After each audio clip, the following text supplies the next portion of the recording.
So hello and welcome everyone. आज हम बात करेंगे फ्राइडे को, मंडे को और करेंट डे ट्यूसडे को मार्केट ने किस तरीके से काम किया हुआ है, कहाँ कहाँ पे पॉसिबल सेटअप्स बने हुए हैं, मैंने किस सेटअप के अकॉर्डिंग अपना ट्रेड लिया है और उस ट्रेड के पीछे के लॉजिक को भी समझेंगे। So without wasting any time let's get started.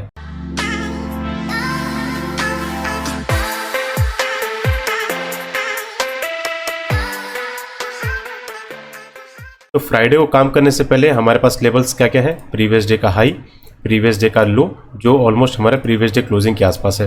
अब देखिए मार्केट ने क्या किया कि प्रीवियस डे का जो एक लो था, जो सपोर्ट था, मार्केट ने उसको इंपल्सिवली ब्रेकआउट किया।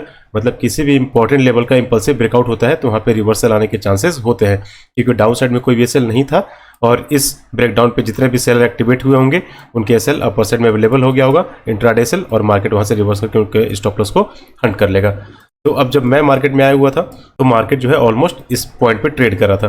तो मार्केट ने जैसी फर्स्ट कैंडल के हाई और प्रीवियस डे क्लोजिंग का यहाँ पे टेस्ट किया और उसके बाद जब रिट्रेसमेंट किया, छोटा सा पुल बैक लिया, तो मैंने यहाँ पे एक कॉल सेट का ट्रेड को एग्जीक्यूट किया। स्टॉप लॉस को रखा स्विंग लो पे और टारगेट को मैंने क्या किया, नियर बाई जो स्विंग का हाई था वहाँ पे मैंने सेट कर दिया। फ्राइडे का दिन था तो मार्केट यहाँ पे ऑब्वियस था कि यहाँ पे साइडवेज हो सकता है, इसलिए मैंने थोड़ा सा कन्विक्शन मेरा अच्छा था तो मैंने इसको होल्ड किया काफ़ी देर तक। और होल्ड करने के बाद जब मार्केट ने डे हाई का ब्रेकआउट किया इंपल्सिवली यहाँ पे, तो मैंने पोजीशन स्क्वायर ऑफ करके मार्केट से बाहर निकल गया। रीज़न ये था कि मार्केट अगर डे हाई का इंपल्सिव ब्रेकआउट करता है तो वहाँ पर रिवर्सल आने के चांसेस थे और मैंने इस पोजीशन को काफ़ी देर तक होल्ड करके रखा हुआ था। तो और ज़्यादा होल्ड करने का कोई मतलब नहीं बन रहा था क्योंकि मार्केट यहाँ पे कंप्लीटली साइडवेज हो रखा हुआ था। क्लियर है। अब उसके बाद आप देखोगे कि मंडे को क्या काम करना था, प्रीवियस डे का एक लो जो कि क्लोजिंग प्राइस के पास आसपास है, प्रीवियस डे का एक हाई। तो अब इस दिन मैंने जो काम करने से पहले मैंने ये एनालिसिस करके रखा हुआ था कि प्रीवियस डे का हाई लो हमारे पास है, अगर ब्रेकआउट वगैरह डायरेक्टली हो जाता है तो मैं वहाँ पे रिवर्सल का ट्रेड लूँगा। तो मैं टारगेट कर रहा था कि जो सेलर यहाँ पे बैठे हुए हैं, मार्केट एक बार उनको निकालने के लिए, एलिमिनेट करने के लिए इस लेवल का एटलीस्ट ब्रेकआउट कर दे। देन जब इंट्राडे सेल क्रिएट हो जाएगा तो मार्केट वहाँ से रिवर्स करके नीचे आ जाएगा और जब मार्केट ब्रेकआउट करेगा तब तक मेरा प्रॉफिट यहाँ पे ऑलमोस्ट बन जाएगा। तो मैंने कहीं पे इस ग्रीन कैंडल पे ही एक कॉल सेट का ट्रेड लिया हुआ था और मेरा जो टारगेट था ये स्विंग के ऊपर था और स्टॉप लॉस को मैंने इसी कैंडल के नीचे लगा के रखा हुआ था। मार्केट देखिए थोड़ा कुछ प्रॉफिट दिखाया, कुछ मैंने यहाँ पे भी एवरेजिंग वगैरह किया हुआ था, बट मार्केट थोड़ा मेरे डायरेक्शन में गया एंड देन उसके बाद रिवर्स होके मेरे स्टॉप लॉस को हिट कर दिया। तो जो ट्यूसडे का जो दिन था, सॉरी मंडे का जो दिन था, उस दिन मैंने एसएल लेके मार्केट से बाहर निकल गया और दोबारा फिर मैंने कोई भी ट्रेड नहीं बनाया। ठीक है। तो अब हम बात करते हैं ट्यूसडे को। तो ट्यूसडे को देखिए एक्चुअली हुआ क्या कि मार्केट थोड़ा ऑलमोस्ट अपर लेवल पे यहाँ पे ओपन हुआ। यहाँ पे हमारे पास रजिस्टेंस दिख रहा था, तो हमेशा यही ट्राई करना चाहिए हमें कि मार्केट अगर रजिस्टेंस के लेवल पे कहीं आया हुआ है और फर्स्ट कैंडल का यहाँ पे हमारा सेटअप भी बन रहा था, तो मैंने क्या किया, यहाँ पे एक पुट साइड का ट्रेड बनाया। स्टॉप लॉस को रखा मैंने स्विंग हाई पे और टारगेट को सिंपली मैंने प्रीवियस डे क्लोजिंग के आसपास रखा हुआ था।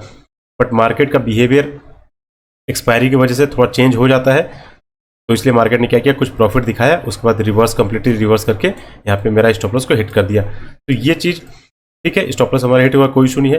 अब हमें क्या प्लान करना था, अब मैंने ये चीज़ अपने मेंटरिंग ग्रुप में सारे लोगों से डिस्कस करके रखा हुआ है। अगर मार्केट कभी भी एक हाई और एक लो के फीवो जोन को अगर ब्रेकआउट करके अगर ऊपर चला जाता है तो फिर हमें क्या है, पुट साइड का ट्रेड ना आइडेंटिफाई करते हुए हमें सिर्फ और सिर्फ कॉल साइड के ट्रेड को ही आइडेंटिफाई करना है, क्योंकि मार्केट ने अपने स्ट्रक्चर को ब्रेक कर दिया। मतलब मार्केट इंपल्सिव आने के बाद करेक्शन करता और उसको नीचे जाना चाहिए था, बट मार्केट ने क्या किया, इसका ब्रेकआउट करके ऊपर चला गया। मतलब मार्केट जो है इस लेवल के ऊपर सस्टेन कर गया है, तो हमें जो भी अपॉर्चुनिटी देखना है वो कॉल साइड का ही देखना है। तो मैंने जो सेकंड ट्रेड बनाया हुआ था, आप देखोगे, मैं फिर निफ्टी में दिखाता हूँ। मार्केट जो है इस लेवल पे जब ट्रेड कर रहा था डे के ऑलमोस्ट हाई के पास, तो मैंने यहाँ पे इस पुल बैक के बाद जब छोटे छोटे रिटेलर कैंडल बनने लगा यहाँ पे, तो मैंने यहाँ पे कॉल सेट का ट्रेड बनाया और बहुत छोटा स्टॉप लॉस था। मार्केट जब मेरे डायरेक्शन में गया, देन इंपल्सिव आया, एक स्पाइक मारा, मुझे मार्केट से बाहर निकाला एंड देन मेरे टारगेट को हिट कर दिया। तो कोई इशू वाली बात नहीं है। जब भी हम कोई ट्रेड बनाते हैं तो उसमें हमारा एक कैलकुलेशन रहता है कि हमें कि उस पर कितना रिस्क रखना है, कितना हमें रिवॉर्ड मिलना चाहिए। मार्केट अगर स्टॉप लॉस हिट कर दे रहा है तो बहुत अच्छी बात है, आप उसको लेके मार्केट से बाहर निकल जाओ। अब मैं बताता हूँ कि तीसरा ट्रेड जो था मैंने कहाँ बनाया हुआ था। अब देखिए मार्केट में मैं वेट कर रहा था कि कोई अच्छा बेटर प्राइस एक्शन बने, कुछ अच्छा यहाँ पे स्ट्रक्चर बने, तो मैं कोई ट्रेड को एग्जीक्यूट करूँगा। बट मार्केट देखिए इंपल्सिव जा रहा था, छोटे छोटे कैंडल बना के रिट्रेसमेंट करके सेलर को इन्वाइट कर रहा था, देन ऊपर जा रहा था। तो मार्केट पूरे दिन यही रैली करते हुए रहा। तो मैं ऑलमोस्ट लगभग 2 बजे मार्केट में जब आया तो मार्केट ने ये इंपल्सिव मोमेंटम किया हुआ था और यहाँ पे मार्केट क्या कर रहा था, कंप्लीटली होल्ड कर रहा था।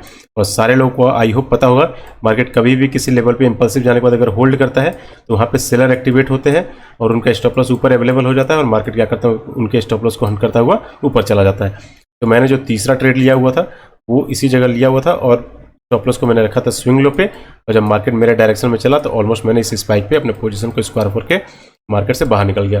तो अगर मैं आपको पोजीशन दिखाऊं तो आप देखोगे जो पहला ट्रेड मैंने बनाया हुआ था बैंक निफ्टी में, उसमें मैंने बहुत छोटा सा एसएल दिया हुआ था, क्योंकि जब मार्केट मेरे डायरेक्शन में चल रहा था, आप देखोगे बैंक निफ्टी में जब मार्केट मेरा एसएल यहाँ पे था, मार्केट मेरे डायरेक्शन में चला, मैंने इस स्टॉप लॉस को उठा के ट्रेल करके ऑलमोस्ट यहाँ पर रख दिया था। तो जब मार्केट यहाँ से पलट के जब ऊपर गया तो मार्केट ने क्या किया, जो बहुत छोटा सा एसएल मैंने ट्रेलिंग एसएल मेरा था वो हिट हो गया, तो ऑलमोस्ट मैं कॉस्ट टू कॉस्ट बाहर निकल गया।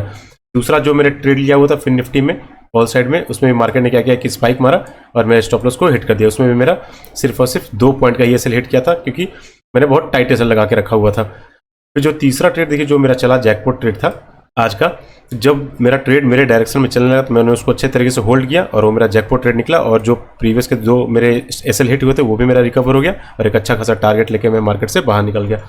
तो ये चीज़ आपको समझना पड़ेगा कि जब भी मार्केट आपके एसएल हिट करने आ रहा है तो आप क्या करोगे, छोटा छोटा एसएल ले लो, और जब मार्केट आपके डायरेक्शन में चल रहा है तो आप अपना होल्डिंग कैपेसिटी पे ज़्यादा फोकस करो, होल्डिंग बढ़ा, अपना कैपेसिटी को बढ़ाओ और बड़े बड़े पॉइंट निकालने का ट्राई करो।